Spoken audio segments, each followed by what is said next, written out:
Mor Thiam nu gan Waly Fall salaamaaleykum. maaleykum salaam Babacar. ñu fàttali ni bi Ablaye Wade falo 2000 ba ni day sàkkal pexe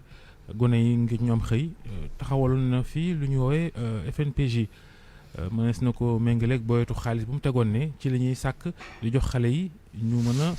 sumb dara ngir mën a am dara FNPJ googu boo ko méngaleeg li ñu gis ci jamonoy Macky Sall gi ay ANPEJ ak yeneen yeeg ay DER ak ñoom seen est-ce que jàpp nga ni pexe yi wuute na wala yii moo gën yafi woon wala yafi woon a gën yi. waaw bi ma nuyoo bépp auditeur ak auditrice bu RFM di leen gërëm ci invitation bi mun naa jàpp ne que depuis bi ñu taxawalee FNPJ kër yi nga xam ne ñoo fi judduwaat yëpp ci ginnaaw mun naa ne FNPJ mooy seen waajur parce que ñoom ñëpp ci loolu la ñu soxli ko ndax bañ koy créer en 2000 daanaka moom rek moo fi nekkoon mais tey gis nga bëri na ay yeneen kër ku ci nekk am sa mission yoo xam ne teg nañ ko fi suñ ñëwee nag ci régime mu président Macky Sall li nga xam ne ñoo fi gën a fës ci wàll boobu bi njëkkoon moo doon ANPEJ tey ñu ngi fii maintenant ci DER waaye li ci am solo mooy ñu xam ne li mu ndaw yoo ñu amoon ca 2000 ba tax ñu créé FNPJ lim yi fi nekk ren gi moo ko ëpp fuuf moyens ya nga xam ne le président Abdoulaye Wade defoon ca 2001 parce que loolu la tolloo woon ak mën-mënu état Sénégal dëgg la li fi président Macky Sall dugal ci ay moyens moo ëpp loolu mais xëy na aussi dafa méngoo ak mën-mënu budget état Sénégal moo tax budget bi toll ci noonu kon du problème mu ndax kii moo gën wala kële moo gën mais li am solo mooy est-ce que ba nga fi nekkee def nga la nga xam ne méngoo na ak sa doole am nga volonté politique pour saafara mbir bi nga xam ne day indi njàqare ci bépp sénégalais rawatina ci bépp waajur. mais chaque fois ñu fiy tegandi ay structure ngir saafara jafe-jafe yi nga xamante ne moom la ndaw ñi nekkee ci wàllum xëy te ba léegi gisaguñ solution bi lan mooy problème bi. waaw mais je crois que ñi ngi commencé gis solution bi may fàttali ne. buñ ko gisoon kay kon ñi je vous ai compris. non ñi ngi commencé gis parce que c'est ça le problème mun na jàpp ne que li mu defoon doyul mais aujourd'hui kenn mënul naatable ne président li toog dox ne jël na à bras le corps le problème ci emploi ndaw yi may fàttali ne bi ngeen ma invité fii le 10 décembre 2019 donc mun na ëpp na at ak lu ci topp waxoon naa fi ne dëgg la DER ci boobu temps waxoon nañ ne président def na ci 30 milliards ma waxoon ne man personnellement xeeboon naa loolu jàpp naa ne que nguuru Sénégal war nañ mën a génn lu ëpp 100 milliards de francs CFA pour jagleel ko xëy ndaw yi tey président mi ngi toll ci 150 milliards kon ma xam ne que jéego am na ci wàll boobu waxoon naa fi ne benn proposition ma ne mbiri ndaw yi pour que mu gën a mën a soxaliku il faut ñu waxtaane ko ba ma proposé woon les assises nationales pour l'emploi des jeunes dégg ngeen fii ren par la suite am na fi daje bu am solo boo xam ne def nañ ko d'abord ci département yi jeexalee ko ca Diamniadio muy wàllu forme assise donte xëj na man bëggoon naa ko ci beneen forme mais enfin li am solo mooy ñu waxtaane ko maintenant comme nguur gi président nee na dina jël ci lu toll 450 milliards ci xaalisu budget Sénégal jagleel ko maintenant ndaw ñi te xaalis moom mënta ñàkk suñ bëggee am ci solution li am solo mooy xaalis boobu nan lañ koy taxawale nan lañ koy càmbare nan la ñuy tàggatee ndaw ñi ba ku ci nekk la nga ca war a jot nga jot ko la nga ci war a delloo ëllëg nga delloo ko pour ñi nga xam ne. mais justement loolu mooy problème bi. am na ñu jàpp ni FNPJ gi lay Wade sumboon te nga jiite woon ko boo ko xaymaa tey njëriñ la tax ko woon bëri lool aw lajj la ko ñenn ñi mëngaleel ñu ne lajj la ba noppi Macky Sall ñëw jaaraat ca yoon woowa ne da ngay jël xaalis jox gone yi ñu liggéey am nañu jàpp ni loola efficaceul maanaam liñ ciy séentu amu ca woon liñ ciy séentuwaat nii itam boo deful ndànk du amaat. waaw mais kii Babacar de toutes les façons tey suñu nee dañuy xaar nguur ci lu jëm ci mu wut ay saafara ci wàllu xëy ndaw yi mais exactement lan la ñuy xaar ci nguur gi parce que nguur gi mënuñu ko xaar ci ay wax yu neen parce que tey ndaw ñi soxla nañu ñu tàggat leen parce que ñëpp d'accord nañ ne que mun la jël ndaw rek jox ko xaalis te amul xam-xam amul mën-mën amul métier ci wàll bi nga xam ne lañ lay yaakaar na war na mun a soxali loolu nguur moo koy financé parce que amul benn privé buy ñëw na la bàyyi ma tàggat d'abord say ndaw ba pare soog leen maintenant jox emploi kon je crois que wàllu xaalis moom ala kulli yàlla mënta ñàkk parce que tey ci li nga xam ne la ñu jëm li tubaab di woowe employabilité des jeunes mooy il faut que ñu fexe ba ndaw ñi nga xam ne d'abord ñi ngi ci circuit formation professionnelle daanaka suñ génnee ci jàng ba ñuy jàng dañuy am métier boobu am aussi mucc c'est-à-dire ñu am ci liggéey mais ñi nga xam ne aussi yàlla def na dañoo génn ci circuit bi amuñu diplôme amuñu métier te ñu nekk ay ndaw te am aussi ay sañ-sañ ci jot seen wàll wala jot ndimbal bi ñu war a jot pour que ñoom it ñu soqaliku ñooñu itam il faut ñu am stratégie il faut ñu am programme bu leen di tàggat pour que ñu am aussi ci li ñu jàpp donc moo tax ma ne la. mais est-ce que du foofu ci wàllu formation bi d'abord pour ñen ñi am qualification dëggantaan est-ce que du fa lañ gënoon war a teg curseur bi. mais loolu laa lay expliquer mais xam nga tey aujourd'hui y a quoi qu'on dise y a quand même vraiment une politique vraiment de renforcement de la capacité professionnelle des jeunes parce que quand même quoi qu'on dise xaalis bi ñuy jagleel wàllu formation professionnelle daanaka multiplier ko par 3 suñu considérer li fi amoon donc ça veut dire que côté boobu am na volonté mais man encore une fois dama ne man sama souci ñaar la ñooñu ñi nga xam ne ils sont déjà dans ce processus là ñu ngi leen di jàngal ñu ngi jox métier suñu génnee war nañu fexe ba ñoom du ñu nekk ay chômeurs mais beneen problème mooy ñi nga xam ne malheureusement système yi fi nekkoon jotuñu réussir dugal leen ci benn créneau ba ñu am métier amuñu métier mais ñooñu est-ce que aussi dañuy nekk comme ñoom amuñu métier seen faute la seen yaafus la donc léegi état Sénégal amul dara lu leen jàppale mais donc mbir bi yomb la bu ñu yaakaar ne rek que vraiment c'est encore que du question xaalis kese am na lu bëri loo xam ne dañ ko war a joyanti jubbanti ko pour que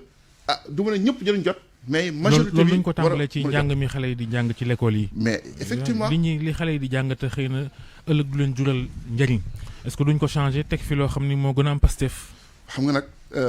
Babacar loolu moo tax ma wax ne mbirum xëy ndaw yi moom c'est-à-dire waxtaan bu yaatu la en réalité du rek waxtaanu nu ñuy def ba ndaw ba finalement ba am finalité ne ndaw ji ne ko ci liggéey mais nañ koy mën a xale boo xam ne commencé na jàng ca 6e. ba muy egg bay am 20 ans lan la ñu namm ci moom est-ce que tey ñaata tey dama jox exemple ñu ne tey Sénégal war nañu bëgg suñ jógee fii dem fii ak su fekkee tey xale yëpp dugg nañ 6e primaire suñu demee ba toll ci CM2 ba toll ci BFM nañu fexe ba nangami xale ñu orienté leen ci wàllu électromécanicien dama jox exemple nangami xale ñu orienté leen ci wàllu artisanat menuiserie bois ainsi de suite mais loolu. C'est quand même c'est tout un programme moo tax ñuy wax ne problème emploi des jeunes c'est un problème transversal du loo xam ne rek day def c'est un produit fini benn xale bi ñu jël rek bu ko immédiatement jox dara non comme tu dis c'est que aujourd'hui ñëpp jàpp nañ ne que ñu ngi si dëkk boo xam ne tout est à faire pour ne pas dire tout est à refaire kon war na mën a am waxtaan bu yaatu ñu ne ñun kat xëñ ñu sax dina am loo xam ne dinañu raw ci fukki année mais fii ak 10 ans programme bi ñuy tëral dana fexe ba majorité jeunes yi nga xam ne ñu ngi si dans le circuit scolaire et professionnel suñu génnee dinañ mën a fàtt. mais nag politique moo yàq yëf yi ndax bu Macky Sall taxawee bëgg saafara affaire yi léegi nii ndaw ñi itam xëy na bëgg nañu yëf yi sotti léegi nii sotti léegi gi moom buñ ci wékkoo rek du baax. mais je suis entièrement d'accord avec toi loolu laay expliqué parce que suñ tolloo ci nañu parax nañu yàkkamti na mbir bi sotti léegi c'est-à-dire que les mêmes effets vont les mêmes causes, n'est-ce pas, vont aussi promouvoir les mêmes conséquences. Kon aujourd'hui waxtaan bi moom mënta ñàkk bon commencé nañu waxtaan façon ba ñu waxtaanee xëy na man gis naa ne waroon na mën a gën a améliorer mais enfin c'est quand même toujours un début mais li ma gëm mooy que ne wàllu xëy ndaw yi moom la may wooye toujours mooy il faut mu nekk genre sursaut national. Maintenant beneen bi ci topp mooy état moo am vocation vraiment di recruter mënu ko sax parce que la preuve tey président nee na damay recruter 65 000 jeunes ci emploi mais c'est bon, c'est une très bonne chose mais c'est pas ça qui va régler le problème. Aujourd'hui est-ce que l'État peut se permettre de dire chaque année je vais recruter 70 000 personnes? C'est pas possible. Kon aujourd'hui kon la moo am solo tey mooy nan la ñu war a mën a waxtaanee ak état bi ak tous les acteurs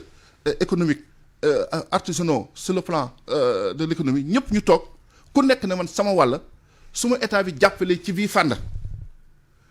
dinaa ci góorgóorlu ba ci wàllu emploi ma am ci lu mu ciy créer ba nit ñi xam ne secteur artisanat secteur primaire secteur secondaire secteur tertiaire yëpp am na lu ci am te loolu aussi état rek moo war a mën a teg n'est-ce pas ay politique teg ay programme teg ay orientation def aussi ay facilité ma joxe benn exemple te aujourd'hui war nañ toll ci Sénégal am une politique fiscale avantageuse au profit des entreprises yi nga xam ne dañoo namm jël ndaw ñiy liggéey parce que su fekkee tey da nga yor sa entreprise di ci góorgóorlu mais impôt bi bëgg laa rey mais dana jafe ci yow la nga bëgg a fay impôt ba pare nga bëgg aussi tamit di promouvoir emploi mais loolu dina xaw a jafe ci mbir bi donc à ce niveau là pour man li ma jàpp mooy que ne jot na que ñu am une fiscalité de promotion de l'emploi des jeunes man loolu mooy proposition bees bi nga xam ne loolu laa bëgg loolu laay conseiller le président de la République ñu su koy fay entreprise boo xam ne nangu nga jël ay jeunes di leen fay aussi ay salaires yu décent waxuma di leen fay ay 50 000 ay 60 000 mais nga leen fay ay salaires yu décent état bi en retour vraiment defal la ay avantages fiscaux ba xale yu emploi yooyu doon des emplois consolidés loolu aussi pour moi c'est extrêmement important parce que tey soo jàppee dëkku mel ni France comme pratiquement si yenn fan bëri mooy suñu référence mais gis ngeen toujours su fekkee gouvernement yi dañoo bëgg def promotion de l'emploi ils vont toujours aller dans le sens di génne n'est-ce pas des réformes fiscales pour favoriser les entreprises jël état bi jël en charge une partie n'est-ce pas des charges de l'employeur pour que employeur aussi war a mën a seen digg xaw a dëgër pour aussi ñu mën jàppale xale yi donc ça aussi pour moi c'est important 65 000 emplois nga wax sànq te boo seetlooy c'est des emplois yi nga xamante ne du ay emplois durables ndax xëy na ci projet la mën a tënku est-ce qu'au final comme ay ñiy liggéey ci pavage ak ay volontaires de nangam ak lu ni mel est-ce qu'au final bu ñu wéyee duñ mujjee dem sax ba limu chômeurs yi gën a yokku que muy wàññeeku. non man la gëm xamu tax man gëm naa ne que emploi yooyu ce sont des emplois utiles te emploi yi xamu tax wax la ko dëkk bi lépp lañu war a tabax. non néew muy utile néew ma que c'est pas utile mais li xëy yi nga xamante ne à un certain moment boo mooy tax ndaw yooyu duñ mën a tee xëy ndax bu projet ba amatul. non duñ dem la lay expliquer mais c'est-à-dire que tey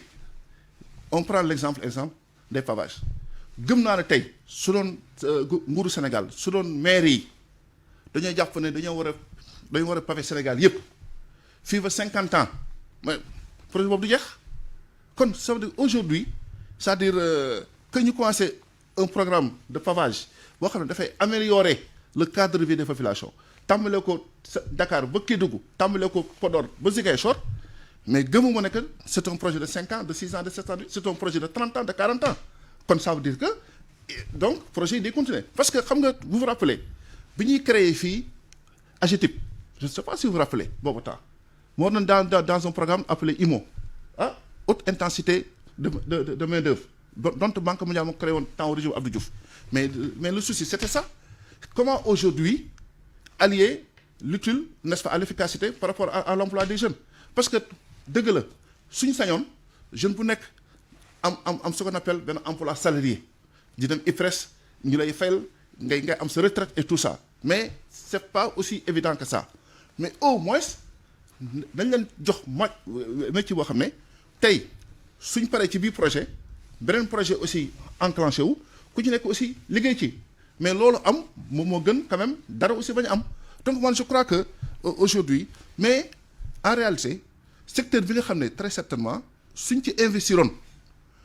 ba faw parce que lekk moom ala kulli ali nit tant que mi ngi noyyi tant que mi ngi dund il faut que muy lekk n'est-ce pas pour di màgg. agriculture maanaam. mooy agriculture et que vraiment monde bi tey ni mu tëddee pourquoi aujourd'hui non loolu jaaxal na ñu bëri lu tax Sénégal avancé wul ci wàllu mbay quoi ba